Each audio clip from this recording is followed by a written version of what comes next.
তোমরা যারা ক্যালকাটা ইউনিভার্সিটির আন্ডারে থার্ড সেমিস্টারের ছাত্রছাত্রী আছো এবং তোমাদের রাষ্ট্রবিজ্ঞান সাবজেক্টে অনার্স আছে এবং তোমাদের প্রথম সেমিস্টারে CC1 বা CC2 কোনো একটা পেপারে সাপ্লি আছে, তোমাদের জন্য আজকের ক্লাসটা খুবই গুরুত্বপূর্ণ। আজকের ক্লাসে তোমাদের CC1 এবং CC2 সেমিস্টার 1-এর পলিটিক্যাল সায়েন্স অনার্স অর্থাৎ রাষ্ট্রবিজ্ঞান অনার্স সাবজেক্টের সাপ্লির সাজেশন নিয়ে আলোচনা করব। কি বললাম? তোমাদের প্রথম সেমিস্টারের CC1 CC2 তোমাদের যাদের সাপ্লি আছে তোমাদের জন্য আজকের ক্লাসটা খুবই গুরুত্বপূর্ণ। তাহলে CC1 এবং CC2-র সাপ্লির সাজেশনটা তোমরা দেখে নাও। আরেকটা বিষয় এখানে বলার আছে যে তোমাদের জন্য 4 সেমিস্টারের অ্যাডমিশন শুরু হয়ে গিয়েছে। তোমরা যদি কেউ অ্যাডমিশন নিতে চাও সেক্ষেত্রে যোগাযোগ করতে পারো এবং তোমাদের কিন্তু এই CC1 CC2-র যদি স্টাডি মেটেরিয়াল পারচেস করতে চাও অর্থাৎ স্টাডি মেটেরিয়াল কিনতে চাও সেক্ষেত্রে তোমরা এই নম্বরে যোগাযোগ করে স্টাডি মেটেরিয়াল পারচেস করতে পারবে। চলো আজকে সাজেশনটা তোমরা দেখে নাও। প্রথমে তোমরা CC1 পেপারের সাপ্লির সাজেশনটা দেখে নাও, তারপর CC2 পেপার আলোচনা করব। CC1 পেপারে 15 নম্বরের প্রশ্নের জন্য যেগুলো করবে দেখো, মডিউল 1 থেকে মোস্ট ইম্পর্টেন্ট প্রশ্ন যেগুলো তোমাদের 15 নম্বরের জন্য তৈরি করতেই হবে সেগুলো দেখো। জাতি কি? জাতি ও রাষ্ট্রের মধ্যে পার্থক্য নিরূপণ করো।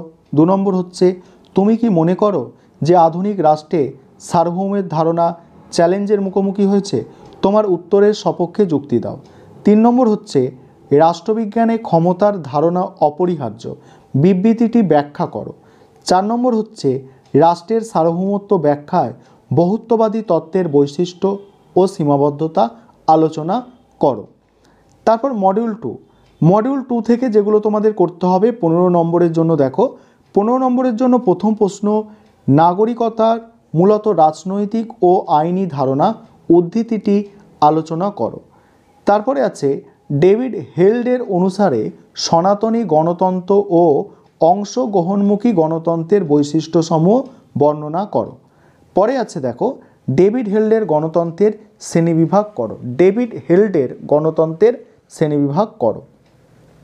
এবারে 15 নম্বরের জন্য CC1 পেপার থেকে এক্সট্রা যেসব প্রশ্ন তোমাদের তৈরি করতে হবে দেখো, রাষ্ট্রের সার্বভৌমিকতা সম্পর্কে একত্ববাদী তত্ত্ব আলোচনা করো। 2 হচ্ছে সার্বভৌমিকতা সম্পর্কে বহুত্ববাদী তত্ত্ব আলোচনা করো। 3 জাতির ধারণা ব্যাখ্যা করো, তার সঙ্গেই আছে জাতীয় জনসমাজ গঠনের উপাদান লেখো। তারপরে দেখো, তারপরে 4 হচ্ছে অধিকার সম্পর্কে স্বাভাবিক অধিকারের তত্ত্বটি লেখো। 5 স্বাধীনতার সংজ্ঞা দাও এবং রক্ষা কবচগুলি আলোচনা করো। 6 কর্তৃত্ববাদী রাজনৈতিক ব্যবস্থা সম্পর্কে আলোচনা করো।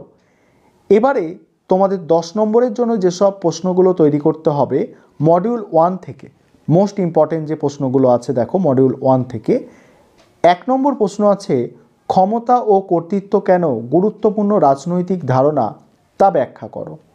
দ্বিতীয় প্রশ্ন আছে স্বাধীনতা ও সাম্যের মধ্যে সম্পর্ক আলোচনা করো।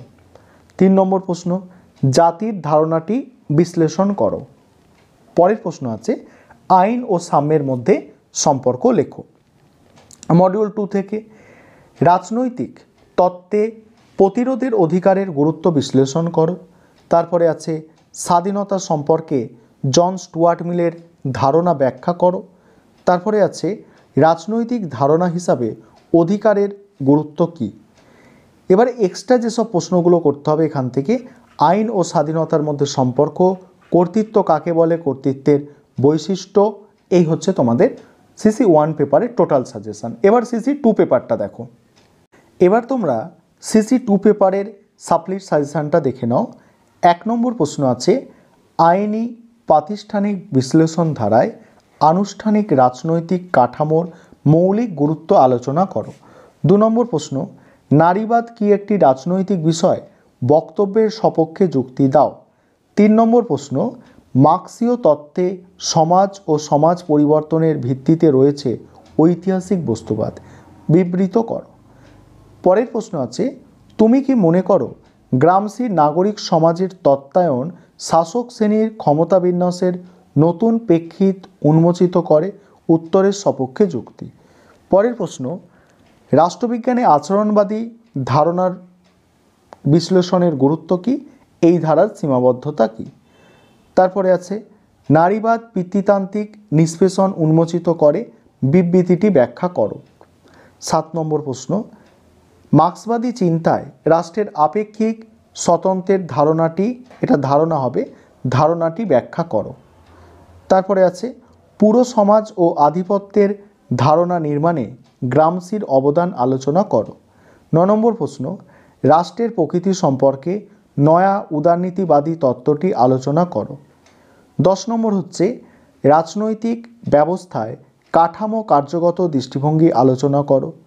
তারপরে আছে রাষ্ট্রবিজ্ঞানের আলোচনায় মার্ক্স ও দৃষ্টিভঙ্গি, মার্ক্সবাদী দৃষ্টিভঙ্গি, এটা হবে মার্ক্সবাদী দৃষ্টিভঙ্গি আলোচনা করো। তারপরে 12 দাগে এটা দ্বন্দ্ব, দয় বয় দন্তানয় দয় বয়, দ্বন্দ্বমূলক বস্তুবাদ সম্পর্কে লেখো। এবারে 10 নম্বরের জন্য যে প্রশ্নগুলো তৈরি করবে দেখো। 1 নম্বর প্রশ্ন, আচরণবাদী তত্ত্বে সংশোধন প্রসঙ্গে ডেভিড ইস্টনের অবস্থান ব্যাখ্যা করো। তারপরে প্রশ্ন আছে দেখো, উদারনীতিবাদে ব্যক্তি স্বাধীনতার শেষ কথা, বিবৃতিটি ব্যাখ্যা করো। তারপরে আছে মার্ক্সের অনুসরণে পরকীকরণ এর বিভিন্ন রূপ আলোচনা করো। পরের প্রশ্ন, বিপ্লব বিষয়ে লেনিন ও মাওয়ের চিন্তার মূল পার্থক্য আলোচনা করো। তারপরে রাজনীতি পাঠে নীতিমানবাচক দৃষ্টিভঙ্গির সীমাবদ্ধতাগুলি আলোচনা করো। পরের প্রশ্ন, উত্তর উপনিবেশবাদ ধারার মূল নির্ধারকগুলি ব্যাখ্যা করো। তারপরে আছে মার্ক্সীয় তত্ত্বে শ্রেণীর গুরুত্ব কী। পরে আছে নারীবাদী দৃষ্টিভঙ্গি আলোচনা করো। তারপরে মার্ক্সের ঐতিহাসিক বস্তুবাদ আলোচনা করো।